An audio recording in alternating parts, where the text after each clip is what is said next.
चलिए, पॉलिटी में हम एक कदम और आगे बढ़ेंगे। संविधान की इस विकास यात्रा में हमने आपको पिछला lecture union public service commission के बारे में पढ़ाया।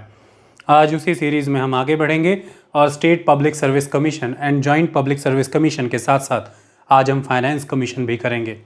तबीयत थोड़ी नासाज थी, उभर आया हूँ मैं उस दौर से। अब हम आगे बढ़ेंगे। देखिए, जब हम स्टेट पब्लिक सर्विस कमीशन की बात करते हैं तो मैंने आपको पहले ही बताया था यूनियन पब्लिक सर्विस कमीशन के टॉपिक में कि ऑलमोस्ट सारा सिमिलर है, सिर्फ उन चीज़ों पर फोकस करना है जो उससे डिफरेंट है। जैसे कि जब हम इसके कॉम्पोजिशन की बात करते हैं सब कुछ सिमिलर है, सिर्फ एक चीज़ जिसमें बदलाव है वो ये है कि अपॉइंटमेंट कौन करता है। तो अपॉइंटमेंट गवर्नर करते हैं। वहाँ पर प्रेसिडेंट की जगह यूपीएससी में जहाँ प्रेसिडेंट था उसकी जगह पर यहाँ पर हमें गवर्नर डाल देने हैं। बाकी सब सेम है कॉम्पोजिशन के मामले में। सेकंड एस्पेक्ट जो डिफरेंट है वो ये है कि टेन्योर कितना हुआ करता था यूपीएससी के मेंबर्स का, तो 6 ईयर या 65 ईयर तक हुआ करता था, लेकिन यहाँ पर ये वेरी करता है। यहाँ पर 6 ईयर वाला क्लॉज तो सेम है, लेकिन उसके साथ साथ जो क्लॉज हैं वो 62 ईयर्स हैं। यानी कि या तो आप 6 बरस तक या फिर 62 ईयर्स, दोनों में से जो भी अर्ली हो जाएगा उतने समय तक के लिए चेयरमैन या मेंबर रह सकते हैं स्टेट पब्लिक सर्विस कमीशन के। बाकी सब कुछ 100% सेम है जो यूपीएससी में हमने पढ़ा। इसके बाद आ जाती है बात रिमूवल की। इनफैक्ट आर्टिकल्स भी सारे सेम हैं। आर्टिकल 315 से 323 तक ये सारे आर्टिकल्स बिल्कुल सेम हैं। उन्हीं आर्टिकल्स में ही स्टेट पब्लिक सर्विस कमीशन के और जॉइंट पब्लिक सर्विस कमीशन के विषय में जिक्र किया गया है। जॉइंट पब्लिक सर्विस कमीशन को इस्टेब्लिश करने का प्रावधान की बात की गई है और स्टेट पब्लिक सर्विस कमीशन के प्रोविजंस की बात की गई है। एसपीएससी, जब आज हम स्टेट पब्लिक सर्विस कमीशंस की बात कर रहे हैं तो जैसे स्टेट्स, पंजाब में अक्सर आप सुनते होंगे Punjab public service commission PPSC. इसी तरह से अदर स्टेट्स हैं जैसे Uttar Pradesh public service commission UPPSC, और कहीं कहीं पर इन्हें एडमिनिस्ट्रेटिव सर्विसेज के तौर पर जानते हैं, इसलिए एडमिनिस्ट्रेटिव कमीशन के तौर पर भी जानते हैं। तो आज हम स्टेट पब्लिक सर्विस कमीशन की बात कर रहे हैं। रिमूवल की बात अगर हम करें तो यहाँ पर एक चीज़ जो परिवर्तन लाती है वो ये है कि अपॉइंटमेंट चाहे गवर्नर करते हैं, लेकिन रिमूवल गवर्नर के द्वारा नहीं होता, रिमूवल प्रेसिडेंट के द्वारा होता है। यही बात है जो परिवर्तन लाती है। इसको ध्यान से समझिए। स्टेट पब्लिक सर्विस कमीशन के चेयरमैन एंड मेंबर्स का अपॉइंटमेंट चाहे गवर्नर के द्वारा होता है, लेकिन उनका रिमूवल प्रेसिडेंट के द्वारा होता है। और स्टेट पब्लिक सर्विस कमीशन के चेयरमैन और मेंबर अपना रेजिग्नेशन भी प्रेसिडेंट को ही भेजते हैं। इस बात का ख्याल आपको रखना है। इनका रिमूवल प्रेसिडेंट के द्वारा क्यों होता है? देखिए, दो चीज़ें हैं जो हमारे कॉन्स्टिट्यूशन के द्वारा जो इंस्टीट्यूशंस दी हैं उनकी स्कीम्स में नज़र आती हैं। पहली चीज़ है कि डाइवर्सिटी को चेरिश किया गया है, जैसे कि स्टेट्स क्रिएट किए गए हैं और कॉन्स्टिट्यूशन में ही स्टेट्स का प्रोविज़न है। स्टेट लिस्ट गिवन है, स्टेट्स से रिलेटेड फाइनेंसेस, लेजिस्लेचर और अदर इंस्टीट्यूशंस एंड बॉडीज़ का जिक्र कॉन्स्टिट्यूशन में ही आता है। ये डाइवर्सिटी को चेरिश करता है और इसके तहत स्टेट भी अपने आप में एक ऑटोनॉमस बॉडी के तौर पर एग्जिस्ट करते हैं। लेकिन वहीं दूसरी तरफ इस बात का भी ख्याल रखा गया है कि उन स्टेट्स का जन्म संविधान से ही हो रहा है। संविधान की मर्यादाओं के बाहर, कॉन्स्टिट्यूशन के द्वारा दी गई स्कीम और प्रोविजंस के बाहर स्टेट्स नहीं जा सकते, क्योंकि कंट्री की यूनिटी, कंट्री की इंटीग्रिटी बहुत इम्पॉर्टेंट है और इनफैक्ट कंट्री की डाइवर्सिटी भी बहुत इम्पॉर्टेंट है। इसके लिए ही कॉन्स्टिट्यूशन ने कुछ प्रोविजंस बनाए हैं जिनके तहत वही स्टेट जिन्हें डाइवर्सिटी चेरिश करने के पर्पज़ से क्रिएट किया गया, उन्हीं स्टेट्स पर कुछ अंकुश भी लगाए गए हैं। क्यों? उसी डाइवर्सिटी को चेरिश करने के लिए, क्योंकि एक बड़ी मेजॉरिटी के द्वारा उससे छोटी माइनॉरिटी और उस माइनॉरिटी के द्वारा अपने से भी छोटी माइनॉरिटी, क्योंकि हर माइनॉरिटी अपने से छोटी माइनॉरिटी के सामने एक मेजॉरिटी है। तो कोई भी मेजॉरिटी किसी भी स्केल पर किसी भी माइनॉरिटी को सप्रेस ना करे, हर तरह की डाइवर्सिटी को हम चेरिश करें, इस चीज़ का ख्याल रखना ज़रूरी है। कॉन्स्टिट्यूशन के प्रोविजंस की मर्यादाओं को मान्य रखना ज़रूरी है, उन्हें अक्षुण्ण रखना ज़रूरी है। राज्य उसे पालन करें, इसकी अनिवार्यता होनी ज़रूरी है। इसी के तहत स्टेट पब्लिक सर्विस कमीशन एक तरह से स्टेट लेवल पर रिक्रूटिंग एजेंसी के तौर पर मेरिट बेस्ड सिस्टम को प्रमोट करता है और India as a country constitutional manner में मेरिट को ही चेरिश करती है। राजघराने या फिर प्राइमोजेनिचर सिस्टम, हेरिडिटरी सिस्टम, इनको हम सपोर्ट नहीं करते हैं।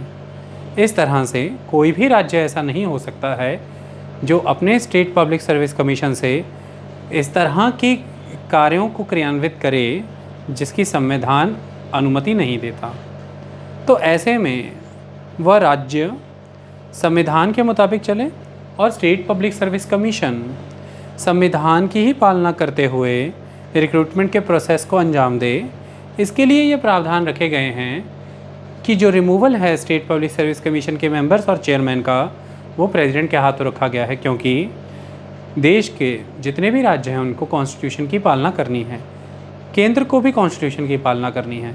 संविधान में अमेंडमेंट करने की शक्तियाँ पार्लियामेंट के पास हैं और राज्यों में गवर्नर प्रेसिडेंट के द्वारा अपॉइंट किए जाते हैं। इसके तहत दो तरह के प्रोसेस यहाँ नज़र आ रहे हैं। अपॉइंटमेंट के दौरान गवर्नर स्टेट गवर्नमेंट के साथ मिल रहे हैं, वो स्टेट गवर्नमेंट के एक इंस्टीट्यूशन के तौर पर काम कर रहे हैं जहाँ पर वो स्टेट काउंसिल ऑफ मिनिस्टर की एड एंड एडवाइस से बाउंड हैं और उसी कैपेसिटी में वो अपॉइंटमेंट्स कर रहे हैं चेयरमैन और मेंबर की। लेकिन दूसरी तरफ जब हम रिमूवल के प्रोसेस की बात करते हैं तो यहाँ पर जो गवर्नर का ऑफिस है वो एक कॉन्स्टिट्यूशनल ऑफिस की तरह बिहेव कर रहा है और कॉन्स्टिट्यूशन की मान्यताएं यहाँ पर फुलफ़िल होनी ज़रूरी है। इसके लिए वो यहाँ पर स्टेट गवर्नमेंट की बजाय automatically he by default he president के साथ अटैच हो जा रहा है और ये प्रेसिडेंट हैं जो कि स्टेट को रिप्रेजेंट करते हैं। स्टेट माने भारतीय राज्य, प्रेसिडेंट हैं जो नेशन के सिंबल हैं, नेशन को रिप्रेजेंट करते हैं। प्रेसिडेंट का दायित्व है कि संविधान की पालना हो और प्रेसिडेंट को इंश्योर भी करनी होती है ये चीज़ें। इसी के तहत प्रेसिडेंट यदि ऐसे प्रोसेसेस देखते हैं कि राज्य सरकार या तो कुछ चेयरमैन्स या मेंबर्स को प्लीज़ कर रही है या फिर वो चेयरमैन और मेंबर्स राज्य सरकार के साथ मिलकर के चल रहे हैं और संविधान के द्वारा दी गई जो वैल्यूज़ हैं, जो प्रिंसिपल्स हैं, जो डायरेक्शंस हैं उसके अकॉर्डिंग नहीं चल रहे हैं, तो प्रेसिडेंट यहाँ पर संज्ञान लेंगे और निर्णय लेंगे रिमूवल का। या फिर हो सकता है कि स्टेट पब्लिक सर्विस कमीशन बहुत ही इंडिपेंडेंट मैनर में फुल्ली कॉन्स्टिट्यूशन को वहाँ पर एग्जीक्यूट कर रहा है, लेकिन स्टेट गवर्नमेंट को ये पसंद नहीं, तो स्टेट गवर्नमेंट गवर्नर के ऑफिस के वाया रिमूव करना चाहती हो मेंबर्स और चेयरमैन को, क्योंकि state public service commission state government की इच्छा के मुताबिक नहीं चल रहा। ऐसे में भी राष्ट्रपति को उस ऑफिस को प्रोटेक्ट करना पड़ेगा, उस इंस्टीट्यूशन को प्रोटेक्ट करना पड़ेगा, यानी कि स्टेट पब्लिक सर्विस कमीशन को। इसी के तहत स्टेट पब्लिक सर्विस कमीशन के मेंबर्स और चेयरमैन का रिमूवल प्रेसिडेंट के द्वारा होता है। वो सारी शर्तें यहाँ पर भी लागू होंगी जो चेयरमैन और मेंबर यूपीएससी के रिमूवल के लिए होती थी। बाकी सारा प्रोसेस यहाँ पर सिमिलर है।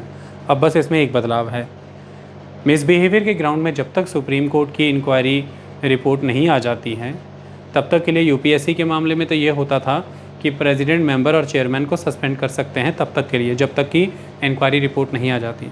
अब यहाँ पर स्टेट पब्लिक सर्विस कमीशन के मामले में रिमूवल तो प्रेसिडेंट के द्वारा ही होगा, लेकिन जब तक कि मिसबिहेवियर के केस में सुप्रीम कोर्ट का रिपोर्ट नहीं आ जाता, स्टेट पब्लिक सर्विस कमीशन के चेयरमैन और मेंबर के कॉन्टेक्स्ट में उसे सस्पेंड करने की शक्ति यहाँ पर गवर्नर के पास है। वो उसे सस्पेंड कर सकते हैं तब तक के लिए, इस बात का ख्याल रखिएगा। इंडिपेंडेंस में वो सभी पॉइंट्स हैं जो यूपीएससी के मामले में थे। यहाँ पर भी सिक्योरिटी ऑफ टेन्योर की बात होती है। यहाँ पर भी ये है कि गवर्नर सर्विस कंडीशंस तय ज़रूर करते हैं, लेकिन गवर्नर उसे वेरी नहीं कर सकते हैं towards the disadvantage of that officer या मेंबर और चेयरमैन, जो भी मैं कहूँ। जो भी एक्सपेंसेस होंगे वो consolidated fund of the state पे चार्ज होंगे और रिटायरमेंट के बाद जो रीअपॉइंटमेंट है वो मेंबर की या चेयरमैन की अपनी ही पोजीशंस पर दोबारा नहीं होंगी। जो स्टेट पब्लिक सर्विस कमीशन के चेयरमैन हैं वो यूपीएससी के मेंबर या चेयरमैन के तौर पर अपॉइंट हो सकते हैं या किसी अदर स्टेट के पब्लिक सर्विस कमीशन के चेयरमैन के तौर पर अपॉइंट हो सकते हैं। जो मेंबर हैं स्टेट पब्लिक सर्विस कमीशन के, वो रिटायरमेंट के बाद, ऑफिस सीज़ करने के बाद अपने ही कमीशन के चेयरमैन बन सकते हैं, या दूसरे राज्यों के कमीशन के चेयरमैन बन सकते हैं, और या फिर यूपीएससी के मेंबर या चेयरमैन बन सकते हैं। इसके अलावा भारत सरकार के अंडर ये कोई भी, या राज्य सरकार के अंडर ये कोई भी और नौकरी नहीं ले सकते हैं ऑफिस सीज़ करने के बाद, और अपनी ही सेम पोजीशंस पर ये दोबारा ज्वाइन नहीं कर सकते हैं ऑफिस सीज़ करने के बाद। वो सेम प्रोसेस जो यूपीएससी के मामले में लागू होता है। लिमिटेशंस वो सभी की सभी सेम हैं जो यूपीएससी के मामले में लागू होती हैं। ऑल लिमिटेशंस आर देयर, कि यहाँ पर भी शेड्यूल कास्ट रिजर्वेशंस की बात की जाए या ओबीसी रिजर्वेशंस की बात की जाए, नहीं पूछा जाता है स्टेट पब्लिक सर्विस कमीशन को। फिर गवर्नर को अधिकार है कि वो कोई भी सर्विसेज, कोई भी जॉब्स, कोई भी आइटम इनके अधिकार क्षेत्र से बाहर कर दे स्टेट पब्लिक सर्विस कमीशन के, तो वो सब सेम है। बस जहाँ पर प्रेसिडेंट है वहाँ पर वर्ड गवर्नर यूज़ होगा, बाकी सब कुछ सेम है। रोल बिल्कुल सेम है, जो रोल वहाँ पर यूपीएससी को दिया गया था राज्य के स्तर पर, वही रोल यहाँ पर स्टेट पब्लिक सर्विस कमीशन को दिया गया है। एक सेंट्रल रिक्रूटिंग एजेंसी के तौर पर है ये, स्टेट की सेंट्रल रिक्रूटिंग एजेंसी है। लेकिन मैंने आपको जैसे बताया यूपीएससी के मामले में सर्विस एलोकेशंस, काडर की service classifications, cadre allocations, posting, ये सब चीज़ें यूपीएससी नहीं देखता है, वो department of personnel and training देखता है। वैसे राज्यों के मामले में भी यही प्रोसेस है। ये सब मसले डिपार्टमेंट ऑफ पर्सोनल देखता है या फिर जनरल एडमिनिस्ट्रेशन डिपार्टमेंट देखता है, जीएडी। ये भी बिल्कुल यूपीएससी की तरह ही प्रावधान है। एक एडेड प्रोविज़न है यहाँ पर, वो ये है कि जो गवर्नर होते हैं स्टेट के, वो डिस्ट्रिक्ट जज की पोजीशन के अलावा जो जुडिशियल सर्विसेज हैं उस राज्य के कॉन्टेक्स्ट में, उनकी अपॉइंटमेंट के लिए जो रूल्स फ्रेम किए जाते हैं, उन रूल्स की फ्रेमिंग के लिए इस स्टेट पब्लिक सर्विस कमीशन को कंसल्ट करेंगे, जो उस स्टेट से बिलोंग करता होगा, और उस स्टेट के हाई कोर्ट को भी कंसल्ट करेंगे। तो जो जुडिशियल सर्विसेज होती हैं, जैसे आपने पीसीएस जुडिशियल्स देखे होंगे, प्रोविंशियल सिविल सर्विसेज जुडिशरी का एग्ज़ाम जो होता है, एक तरह से वो गवर्नर के ऑफिस के अधीन है। जो कंसल्टेशन प्रोसेस है वो स्टेट पब्लिक सर्विस कमीशन के साथ है, जैसे पंजाब में पीपीएससी के साथ है, तो पीपीएससी ही इस प्रोसेस को अंजाम देता है। तो यहाँ पर भी स्टेट पब्लिक सर्विस कमीशन का एक अधिकार आता है, और कंसर्न्ड हाई कोर्ट का भी अधिकार होता है। आई बात समझ में? बाकी सारे प्रावधान यूपीएससी की तरह सेम है। अब आती है बात जॉइंट पब्लिक सर्विस कमीशन की। देखिए, जिस तरह से यूपीएससी को क्रिएट किया है कॉन्स्टिट्यूशन ने, स्टेट पब्लिक सर्विस कमीशन को क्रिएट किया कॉन्स्टिट्यूशन ने, उस तरह से जॉइंट पब्लिक सर्विस कमीशन को कॉन्स्टिट्यूशन क्रिएट नहीं करता। कॉन्स्टिट्यूशन के अंदर ये प्रावधान दिया गया है कि जॉइंट पब्लिक सर्विस कमीशन स्थापित किया जा सकता है अगर दो या उससे अधिक राज्य मिलकर के चाहें और केंद्र से निवेदन करें तो जॉइंट पब्लिक सर्विस कमीशन स्थापित किया जा सकता है। इस तरह की स्थापना का प्रावधान दिया गया है कॉन्स्टिट्यूशन के अंदर, लेकिन जो क्रिएशन होती है जॉइंट पब्लिक सर्विस कमीशन की, वो कॉन्स्टिट्यूशन के वाया नहीं होती। मैंने बताया कि वो केंद्र को निवेदन यदि करें, राज्य तो हो सकता है, मतलब कि स्टेट लेजिस्लेचर से यदि रेजोल्यूशन पास करके पार्लियामेंट को वो रेजोल्यूशन प्रेजेंट करती हैं, तो पार्लियामेंट के द्वारा ये क्रिएट किया जाता है जॉइंट पब्लिक सर्विस कमीशन। इसलिए फिर जो पार्लियामेंट के कानून के द्वारा बनता है वो स्टैट्यूटरी हुआ, क्योंकि वो पार्लियामेंट्री स्टैट्यूट के द्वारा बना, वो कॉन्स्टिट्यूशनल नहीं हुई बॉडी। तो ये अंतर आ जाता है joint state public service commission का स्टेट पब्लिक सर्विस कमीशन और यूनियन पब्लिक सर्विस कमीशन से। यूनियन पब्लिक सर्विस कमीशन और स्टेट सर्विस पब्लिक कमीशन ये दोनों कॉन्स्टिट्यूशनल हैं, लेकिन joint state public service commission, जो जॉइंट कमीशंस होते हैं दो या उससे अधिक राज्यों के लिए, जो जॉइंट रिक्रूटमेंट का प्रोसेस करते हैं, वो कॉन्स्टिट्यूशनल नहीं होते हैं, वो स्टैट्यूटरी होते हैं। उसे पार्लियामेंट के द्वारा बनाया जाता है। जब दो या उससे अधिक राज्यों की लेजिस्लेचर्स रेजोल्यूशन पास करके रिक्वेस्ट करती हैं, तो पार्लियामेंट एक्ट के वाया उन राज्यों के लिए joint state public service commission का गठन करता है। तो ये एक तरह की स्टैट्यूटरी बॉडी हुई। ये क्वेश्चन आता है, इस बात का अंतर रखिएगा। तो by an act of parliament बनता है। कॉम्पोजिशन यूपीएससी की तरह सारी सेम है। इसका दारोमदार, क्योंकि ये पार्लियामेंट के द्वारा कानून बन करके हुआ है, दो और उससे अधिक राज्यों ने रिक्वेस्ट की थी पार्लियामेंट को, पार्लियामेंट ने कानून बनाया और उसके तहत होगा, तो यहाँ पर राष्ट्रपति को काफ़ी शक्तियाँ हैं। तो कॉम्पोजिशन सारा सेम है। प्रेसिडेंट ही डिसाइड करता है कितने नंबर ऑफ कितनी स्ट्रेंथ रहेगी, प्रेसिडेंट ही सर्विस कंडीशन डिसाइड करते हैं, प्रेसिडेंट ही अपॉइंट करते हैं चेयरमैन और मेंबर को। लेकिन यहाँ पर एक condition state public service commission वाली है, वो ये है कि या तो 62 ईयर एज होती है या 6 ईयर। तो एज यहाँ पर 62 है, यूपीएससी की तरह 65 नहीं है। बाकी कॉम्पोजिशन सारी यूपीएससी की तरह सेम है, जैसे कि प्रेसिडेंट ही सब कुछ कर रहे हैं, गवर्नर का इसमें रोल नहीं होता। रिमूवल के भी प्रोसेस सेम है, प्रेसिडेंट ही रिमूव करते हैं, जैसे कि यूपीएससी के केस में और स्टेट पब्लिक सर्विस कमीशन के केस में भी होता है। सर्विस कंडीशन मैंने आपको बताया प्रेसिडेंट ही डिसाइड करते हैं, जैसा कि यूपीएससी के मामले में होता है। एनुअल रिपोर्ट, जैसे कि यूपीएससी के तहत एनुअल रिपोर्ट प्रेसिडेंट को सबमिट की जाती है, प्रेसिडेंट उसे पार्लियामेंट में पेश करते हैं। स्टेट पब्लिक सर्विस कमीशन के मामले में कहें तो एनुअल रिपोर्ट गवर्नर को प्रेजेंट की जाती है, ऑब्वियसली गवर्नर उसे स्टेट लेजिस्लेचर के सामने में प्रेजेंट करते हैं। यहाँ पर अब मेजॉरली सारे रोल तो प्रेसिडेंट ही परफॉर्म कर रहे हैं, लेकिन फिर भी जो एनुअल रिपोर्ट है वो joint state public service commission की बनी हुई एनुअल रिपोर्ट जो है वो जिन जिन भी राज्यों के लिए जॉइंट सर्विसेज प्रोवाइड कर रहा है उन राज्यों के गवर्नर को प्रेजेंट कर दी जाएगी, और गवर्नर की रिस्पॉन्सिबिलिटी है कि वो उस स्टेट लेजिस्लेचर के सामने उसे प्रेजेंट कर दे जिस स्टेट से वो गवर्नर बिलोंग कर रहे हैं। तो यानी कि एनुअल परफॉर्मेंस रिपोर्ट जो है वो प्रेसिडेंट को नहीं जाती, वो रेस्पेक्टिव गवर्नर्स को जाती है, और गवर्नर्स फिर रेस्पेक्टिव लेजिस्लेचर के सामने उसे प्रेजेंट कर देते हैं। Joint state public service commission के मामले में इतना ही महत्वपूर्ण है जितना मैंने आपको बताया। सर्विस कंडीशंस, रिमूवल, कॉम्पोजिशन और ये एक्ट ऑफ पार्लियामेंट के द्वारा बनता है। हमारा UPSC, state public service commission और joint state public service commission सारा कंप्लीट हो चुका है। अब हम आगे बढ़ेंगे। अब हम फाइनेंस कमीशन के बारे में ज़िक्र करेंगे। फाइनेंस कमीशन के कॉन्टेक्स्ट में हमारे कुछ पहले के लेक्चर्स भी हैं। हमने उसे फाइनेंस कमीशन की सीरीज़ में इकोनॉमी में बहुत डिटेल में पढ़ाया है। वो इकोनॉमी के कॉन्सेप्ट के वाया बहुत डिटेल में वहाँ चर्चा हुआ। पॉलिटी के कॉन्टेक्स्ट में उस डिटेलिंग की नीड होती ही नहीं है। पॉलिटी के कॉन्टेक्स्ट के मामले में आज हम डिस्कस कर लेंगे उसको, जैसे कि हमने सेंटर स्टेट के मामले में भी पहले किया था। एक अंश वहाँ पर हमने डिलीवर किया था, बाकी का हिस्सा हम आगे पढ़ते हैं। तो फाइनेंस कमीशन को समझते हैं। चलिए उसी श्रेणी में हम फाइनेंस कमीशन को जिक्र करते हैं। पहले इनके हम संवैधानिक प्रावधानों पर डिस्कस कर लेते हैं, कहाँ गिवन है। कॉन्स्टिट्यूशन के अंदर आर्टिकल 280 के तहत फाइनेंस कमीशन का जिक्र आता है। क्या आता है? आर्टिकल 280 क्या बोलता है संविधान का? President after 2 year of the commencement of Indian constitution and thereafter every 5 year has to constitute a finance commission of India. आई बात समझ में? ये क्लियर हो गया? तो राष्ट्रपति हैं जो फाइनेंस कमीशन कॉन्स्टिट्यूट करते हैं। पिछले जो थे वो थे 14th फाइनेंस कमीशन, ओके, जिनकी रिकमेंडेशंस कंप्लीट हो जा रही थी 2020 में।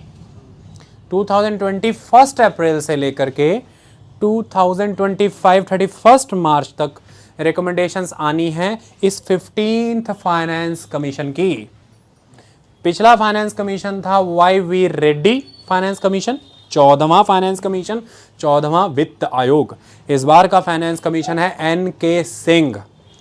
लेकिन इस फाइनेंस कमीशन के तहत 5 नहीं 6 बरस के लिए प्रावधान दिए जाएंगे, 6 ईयर, माने 2026 31 मार्च तक। रीजन खूबसूरती से बताएंगे, आपको डिटेल में बताएंगे कि ऐसा क्यों होगा, ओके। लेकिन पहला क्वेश्चन सॉल्व हो गया। कौन बनाता है फाइनेंस कमीशन? राष्ट्रपति।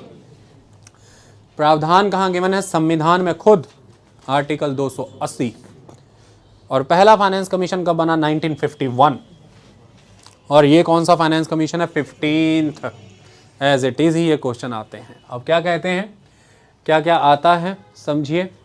क्या करता है finance commission? Finance commission recommendation to the president in relation to the, recommend करते हैं। अब प्रेसिडेंट ने बनाया है तो प्रेसिडेंट को ही रेकमेंड करेंगे।